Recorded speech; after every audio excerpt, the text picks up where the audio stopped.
Cancer బారిన పడితే మృత్యువు కోసం ఎదురు చూడడం తప్ప మనం చేయగలిగిందేమీ లేదనే నమ్మకం మనలో చాలా మందిలో కనిపిస్తుంది. ఈ నమ్మకంతోటే చాలా మంది క్యాన్సర్కు సరైన చికిత్స తీసుకోకుండా కాలయాపన చేస్తూ ఉంటారు. నిజానికి తొలి దశలోనే గుర్తిస్తే క్యాన్సర్లను చాలా వరకు పూర్తిగా నయం చేసుకోవచ్చు. సర్జరీ వరకు వెళ్లకుండా కేవలం కీమోథెరపీ, రేడియేషన్ చికిత్సల సాయంతో క్యాన్సర్ల నుంచి సులువుగానే బయటపడొచ్చని చెబుతారు డాక్టర్లు. క్యాన్సర్లకు అందుబాటులో ఉన్న చికిత్సల గురించి డాక్టర్ని అడిగి ఇప్పుడు తెలుసుకుందాం.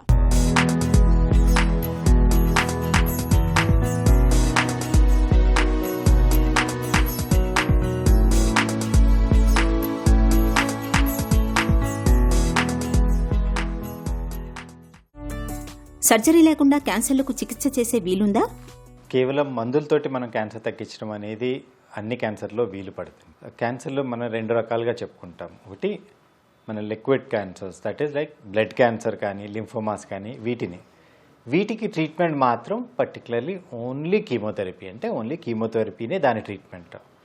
ఇది కాకుండా మనం చూసేటువంటి సాలిడ్ క్యాన్సర్స్ అంటే ఏదైనా కావచ్చు, పేగులో వచ్చే క్యాన్సర్ కావచ్చు, స్టమక్ క్యాన్సర్, లంగ్ క్యాన్సర్, ఇటువంటి ఏ క్యాన్సర్ అయినా కూడా జనరల్గా ట్రీట్మెంట్ అనేది ఆపరేషన్ ద్వారా లేదా రేడియేషన్ ద్వారా జరుగుతుంది.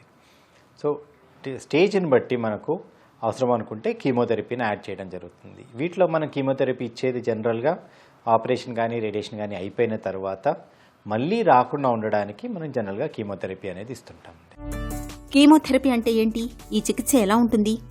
జబ్బు వచ్చినప్పుడు అంటే ఇన్ఫెక్షన్ వచ్చినప్పుడు యాంటీబయాటిక్స్ ఎట్లా ఇస్తాము, అలాగే క్యాన్సర్ వచ్చినప్పుడు క్యాన్సర్ కణాలకి అగెయిన్స్ట్గా మనం ఇచ్చే ట్రీట్మెంట్ని మందుల్నే మనం కీమోథెరపీ అంటాం. కాకపోతే ఈ కీమోథెరపీతో మనకు ప్రాబ్లం ఏంటి అని చెప్పంటే ఇవి కొంచెం స్ట్రాంగర్ మెడిసిన్స్ అవి. రెండవది, ఇది మనం ఇచ్చేది మన బాడీలో ఉన్న కణాలు, క్యాన్సర్ కణాలు మన బాడీలో ఉన్నటువంటి కణాలే కాబట్టి దీనికి సైడ్ ఎఫెక్ట్గా కొన్ని మన రెగ్యులర్గా ఉండే బాడీ సెల్స్ని కూడా ఎఫెక్ట్ చేస్తూ ఉంటుంది. సో మెయిన్గా ఇట్లాంటి వాటిలో ఏమవుతుంది అంటే కామన్గా ఎఫెక్ట్ అయ్యేటువంటి సెల్స్ ఏముంటాయి, రక్త కణాలు ఎక్కువగా ఎఫెక్ట్ అవుతాయి, స్కిన్ కానీ హెయిర్ కానీ లోపల లైనింగ్ ఉంటుంది, మ్యూకోజా అంటాము, ఇటువంటి కణాలన్నీ ఎక్కువగా ఎఫెక్ట్ అవుతాయి. సో వీటి కారణంగా మనకు సైడ్ ఎఫెక్ట్స్ అనేవి ఎక్కువగా కలుగుతూ ఉంటాయి. బట్ అదర్వైజ్ కీమోథెరపీ అనేది మనం ఇచ్చే నార్మల్ మెడిసిన్సే, మనం ఇచ్చే డోసెస్ అనేవి ఎక్కువగా ఉంటాయి. సో దానివల్ల దాని సైడ్ ఎఫెక్ట్స్ అనేవి మనం చూస్తూ ఉంటాం. రేడియేషన్ చికిత్సలో ఏం చేస్తారు? మనం మామూలుగా ఏదైనా చేతికి దెబ్బ తాకింది, కాలికి దెబ్బ తాకింది అన్నప్పుడు, లేదు అనుకుంటే జాయింట్ పెయిన్ లాగా వచ్చినప్పుడు మనం ఎక్స్రే అనేది తీసుకుంటూ ఉంటాం. దీంట్లో వచ్చేవి ఎక్స్రే కిరణాలు. మనకి రేడియేషన్ ట్రీట్మెంట్ అనే దాంట్లో కూడా మనం వాడేటువంటి కిరణాలు సేమ్ ఎక్స్రే కిరణాలే ఉంటాయి. కాకపోతే ఇవి మనం ఇచ్చేటువంటి డోసెస్ అనేవి చాలా ఎక్కువగా ఉంటాయి. అంటే ఎక్స్రే తీసుకున్నట్టయితే మనకి ఏదైతే లెట్స్ సే ఒక ఎక్స్ నెంబర్ ఆఫ్ రేడియేషన్ వచ్చింది అనుకోండి, మనం రేడియేషన్ ద్వారా ఇచ్చేటప్పుడు ఆ డోస్ అనేది మనకు 5 నుంచి 6,000 ఎక్స్, అంటే దానికి 5-6,000 రెట్లు అధిక శక్తితో ఇస్తామన్నమాట. సో ఇదే కిరణాలు మనం సిటీ స్కాన్లో కూడా వాడతాము. సిటీ స్కాన్లో చేసినట్టయితే కనుక మన ఒక సిటీ స్కాన్ అనేది మనం దాదాపుగా 30 నుంచి 50 ఎక్స్రేలకు సమానం అంటాము. అటువంటిది మనం ఇచ్చేటువంటి ఎక్స్రే రేడియేషన్ ఏదైతే ఉంటుందో ప్రతిరోజు 100 to 200 సెంటీగ్రేడ్ అంటాము. అంటే ఏంటి అని చెప్పంటే అది మన కిలోజౌల్స్లో ఇస్తే ఇది గిగాజౌల్స్ అంటాము. అటువంటి రేడియేషన్ ఎఫెక్ట్ ఉంటుంది మనకు. హార్మోనల్ థెరపీ అంటే ఏంటి? ఇది ఎలా ఉంటుంది? మన బాడీలో క్యాన్సర్స్లో కొన్ని రకాల క్యాన్సర్స్ ఏంటి అంటే హార్మోన్ రెస్పాన్సివ్ ట్యూమర్స్ అంటాము. అంటే హార్మోన్ల ద్వారా పెరుగుదల కలుగుతుంది దీంట్లో. అంటే అటువంటి ఏంటి, మనకు బ్రెస్ట్ క్యాన్సర్ కావచ్చు, గర్భసంచిలో వచ్చేటువంటి ఎండోమెట్రియల్ క్యాన్సర్ కావచ్చు, అదే పురుషుల్లో చూసుకున్నట్టయితే ప్రాస్టేట్ క్యాన్సర్ కావచ్చు. వీటన్నిటికీ కూడా మన గ్రోత్కి తోడ్పడుతూ ఉంటాయి మన బాడీలో ఉండేటువంటి హార్మోన్స్. సో అటువంటి పేషెంట్స్లో మనం హార్మోనల్ థెరపీ అని చెప్పంటే లేడీస్లో బ్రెస్ట్ క్యాన్సర్ వచ్చి ట్రీట్మెంట్ అయిన వాళ్ళకి oestrogen receptor or progesterone receptor positive ఉన్నట్టయితే ఇటువంటి వాళ్ళకి యాంటీ ఈస్ట్రోజన్స్ అనేవి ఇస్తామన్నమాట. సో యాంటీ ఈస్ట్రోజన్స్ ఇవ్వడం వల్ల ఏం జరుగుతుంది, మన బాడీలో ఎటువంటి ఈస్ట్రోజన్ ఉన్నా కూడా దాన్ని ఇది బ్లాక్ చేస్తుంది. తద్వారా ఆ క్యాన్సర్ కణాలకి ఈస్ట్రోజన్ స్టిమ్యులేషన్ లేకుండా చేయడం వల్ల దాన్ని తగ్గిస్తూ ఉంది. సేమ్ వే ప్రాస్టేట్ క్యాన్సర్ అనేది టెస్టోస్టెరాన్ డిపెండెంట్. ఈ టెస్టోస్టెరాన్ని మనం బ్లాక్ చేయాల్సి ఉంటుంది. సో ఇది రెండు పద్ధతుల్లో చేస్తాం.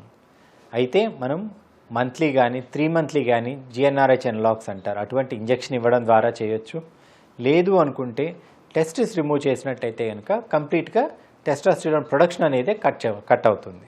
సో ఈ 2 విధాలుగా కూడా ఈ పేషెంట్స్కి ట్రీట్మెంట్ చేయడం జరుగుతుంది. ఇమ్యూనోథెరపీ అంటే ఏంటి? ఇమ్యూనోథెరపీ అంటే మన బాడీలో ఉన్న ఇమ్యూనిటీని యూజ్ చేసుకొని క్యాన్సర్ కణాలకి వ్యతిరేకంగా పోరాడడం అనేది.